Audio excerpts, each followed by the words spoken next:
स्वागत है आपका खबरों का पंचनामा में। मैं हूं आपके साथ वक्ता। हम लेकर आए हैं देश और दुनिया की 5 बड़ी खबरें, जिस पर चर्चा के लिए हमारे साथ स्टूडियो में मौजूद हैं कैपिटल टीवी के editor in chief doctor Manish Kumar ji. Doctor साहब, आपका बहुत बहुत स्वागत है। धन्यवाद। सबसे पहले नजर डालते हैं आज की हेडलाइंस पर। विराट कोहली ने फैंस को दिया बड़ा झटका, छोड़ी टेस्ट टीम की कप्तानी। अफ्रीका में हार के बाद लिया बड़ा फैसला। सपा की प्रत्याशी लिस्ट पर सीएम योगी का वार, बोले हिस्ट्री शीटर और अपराधियों को दिया टिकट, अपना चरित्र किया उजागर। उत्तराखंड कांग्रेस में बड़ी तकरार, अभी तक टिकट फाइनल न होने से राहुल गांधी नाराज। हरीश रावत और प्रीतम सिंह की गुटबाजी ने बढ़ाई मुश्किलें।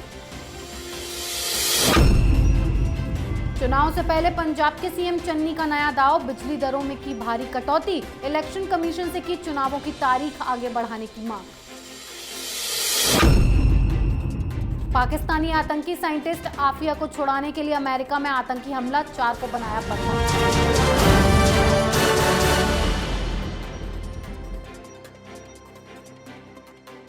सबसे पहले बात क्रिकेट क्षेत्र से जुड़ी खबर की करते हैं। साउथ अफ्रीका में टेस्ट सीरीज में 1-2 से हार के बाद विराट कोहली ने बड़ा फैसला लिया है। शनिवार शाम को विराट कोहली ने टेस्ट टीम की कप्तानी छोड़ दी है। विराट कोहली ने ट्विटर पर एक संदेश जारी करके इसका ऐलान किया। विराट कोहली ने अपने संदेश में लिखा कि पिछले 7 साल से लगातार कड़ी मेहनत और हर रोज टीम को सही दिशा में पहुंचाने की कोशिश रही। मैंने अपना काम पूरी ईमानदारी से किया और कोई भी कसर नहीं छोड़ी, लेकिन हर सफर का एक अंत होता है। मेरे लिए टेस्ट की कप्तानी को खत्म करने का यही सही वक्त है। डॉक्टर साहब, अचानक क्यों विराट कोहली ने टेस्ट टीम की कप्तानी को छोड़ने का फैसला किया? देखिए, ये तो खेल है, आना जाना लगा रहता है।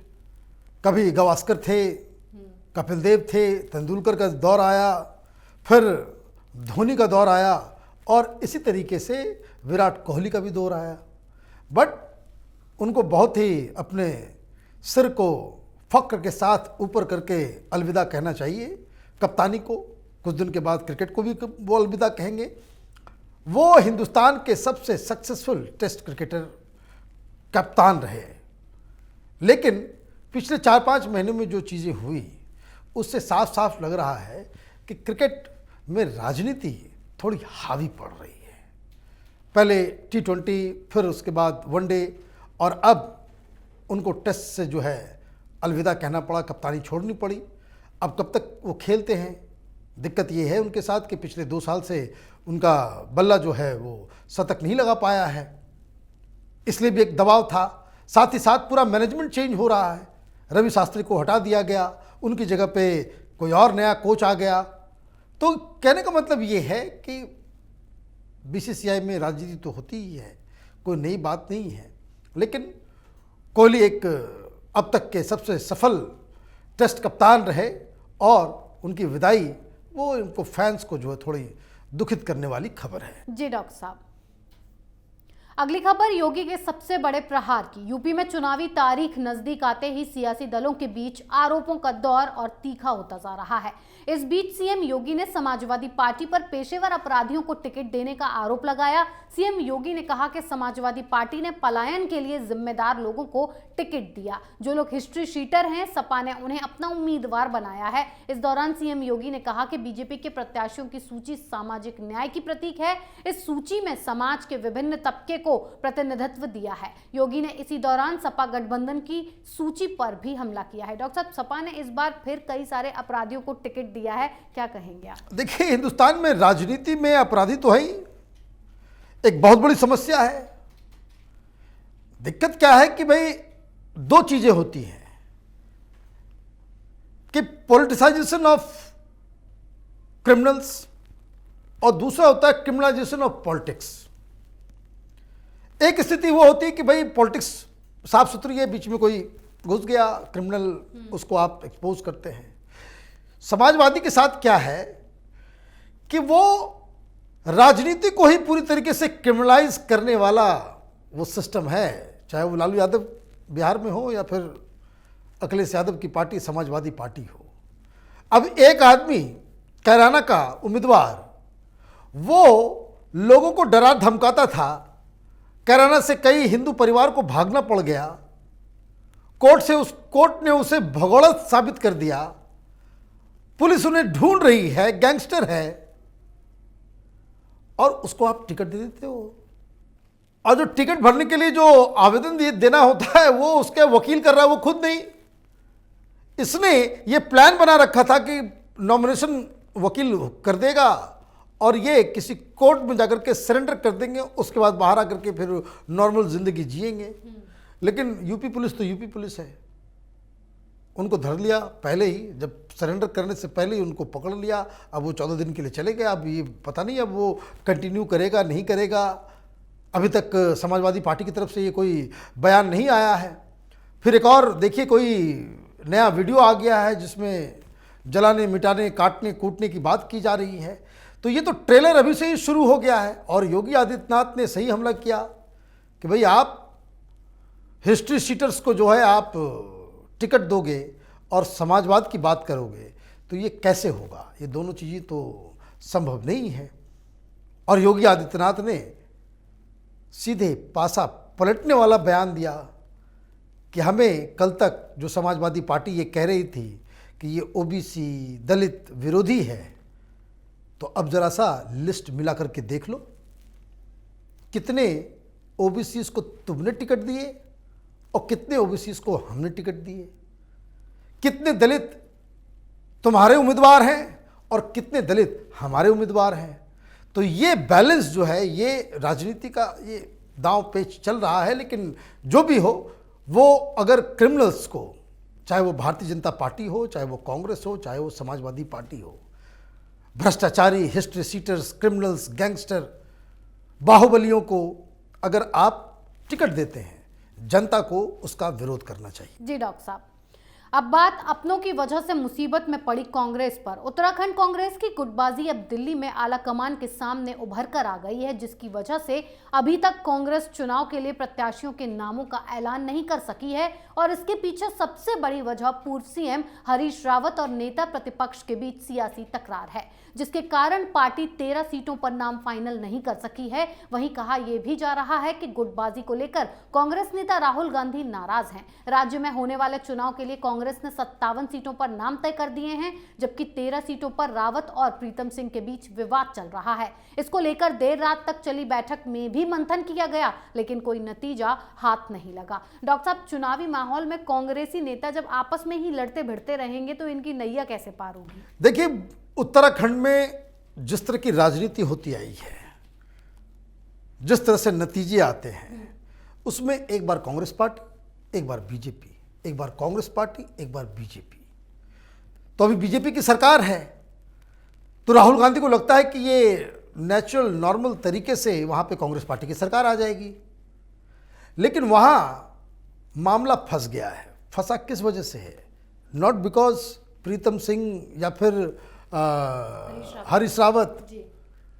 ये मसला फंस इसलिए रहा है, चाहे वो पंजाब में हो, चाहे वो राजस्थान में हो, महाराष्ट्र में हो, यूपी में हो, उत्तराखंड में हो, हर जगह वो इसलिए फंस रहा है मसला कि कांग्रेस पार्टी की जो टॉप लीडरशिप है, ये जो गांधी परिवार, उसकी साख खत्म हो रही है। इस चीज को समझना जरूरी है कि क्यों हर जगह इस तरीके से विवाद हो रहा है। कल हमने बताया किस तरीके से सोनिया गांधी राहुल गांधी के सामने, चन्नी और सिद्धू, वो लड़ाई करना स्टार्ट कर दिया इन लोगों ने। वो झगड़ पड़े, ये भी नहीं सोचा कि सामने में सोनिया गांधी बैठी हुई है, राहुल गांधी बैठे हुए हैं, लेकिन कोई फर्क नहीं पड़ा इन लोगों को। तो ये जो साख अगर लीडरशिप की खत्म होती है, आप इमेजिन कीजिए कि दो लीडर लड़ रहे हो प्रधानमंत्री के सामने या अमित शाह के सामने, किसी की हिम्मत पड़ेगी? कोई ऊंची आवाज में भी बोल सके? लेकिन यहां इसलिए हो रहा है क्योंकि गांधी परिवार की साख खत्म हो रही है और इस वजह से सब अपने अपने फिराक में है। 13 सीटों के ऊपर नाम इसलिए चीज नहीं हो पाई। ये प्रीतम सिंह और हरीश रावत, ये दोनों चाहते हैं कि ज़्यादा से ज़्यादा उम्मीदवार उनके हों, ताकि नतीजे आते हैं तो उनके पास ज़्यादा विधायक अपने हों, ताकि चीफ मिनिस्टर की दावेदारी उनकी पक्की हो सके।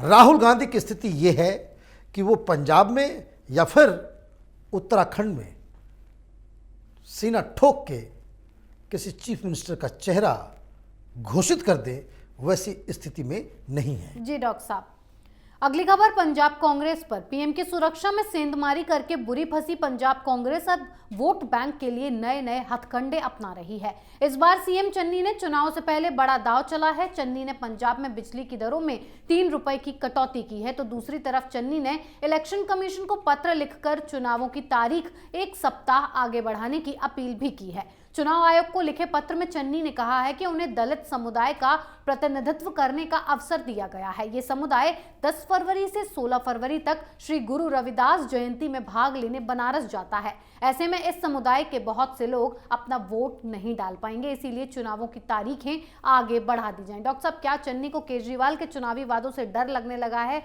इसीलिए वो नए नए वादे कर रहे हैं? देखिए, चन्नी साहब बहुत कम समय में बहुत ही मैच्योर पॉलिटिक्स कर रहे हैं। उनको भी मालूम है कि इलेक्शन कमीशन को पत्र लिखने से कोई फायदा नहीं है, लेकिन वहां पे 32% के आसपास दलित वोटर्स हैं। दूसरी तरफ दिक्कत यह है कि आपकी अपनी पोजीशन गड़बड़ है। उधर से वो नवजोत सिंह सिद्धू वो चीख चिल्ला रहे हैं कि घोषित कर दो मेरा नाम चीफ मिनिस्टर के लिए, लेकिन अब जो खबरें आ रही है कि चन्नी साहब ने अपनी पकड़ और अपनी दावेदारी इतनी मजबूत कर दी है कि राहुल गांधी को चुनाव से पहले चन्नी साहब के नाम को घोषित करना पड़ेगा कि वो अगले चीफ मिनिस्टर होंगे। उन्हीं के चेहरे पे ये चुनाव लड़ा जाएगा। वो क्यों? अब आपने देखा, उसी के तहत ये चिट्ठी इलेक्शन कमीशन को नहीं, ये राहुल गांधी को इशारा था जी, कि मेरा नाम पक्का करो, नहीं तो मैं इस तरह का खेल करता रहूंगा। और दूसरी तरफ एक पॉपुलर चीफ मिनिस्टर की तरह आपने क्या किया? 3 रुपए जो है बिजली में कटौती कर दिया आपने। बाकी लोग वादा करेंगे, आप कहोगे कि मैंने तो करके दिखा दिया। अब इसमें क्या हो रहा है? अब इसमें नवजोत सिंह सिद्धू की स्थिति खराब हो रही है।